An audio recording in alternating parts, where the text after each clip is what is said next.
Have you come across appdirt.com and wondered whether it's a hidden gem or just another website that deserves a second thought?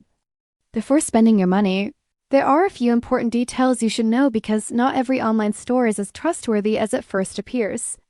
After carefully examining appdirt.com and reviewing the available information, the overall picture is mixed rather than clearly positive or negative.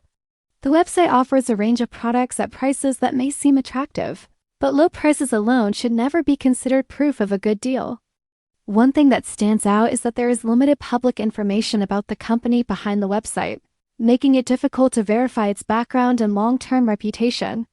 While this doesn't automatically mean the site is a scam, transparency is an important factor when deciding whether to trust an online retailer. Another point to consider is that customer feedback is relatively limited or inconsistent, making it harder to judge the actual shopping experience. Some buyers may receive their orders without issues, while others could experience delays, communication problems, or difficulties with returns and refunds. Policies on shipping and customer support should always be reviewed carefully before placing an order, especially when purchasing from a website that has not yet built a strong reputation. It is also wise to pay attention to secure payment methods.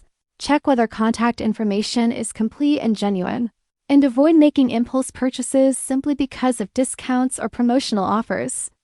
Based on the research, there is not enough reliable evidence to confidently label appdirt.com as either completely legitimate or an outright scam. Instead, it falls into the category of a website that deserves extra caution before making any purchase. If you decide to order from appdirt.com, start with a small purchase. Use a payment method that offers buyer protection and keep records of your transaction.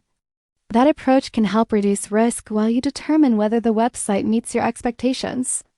Ultimately, staying cautious and doing a little extra research can save you both money and unnecessary frustration.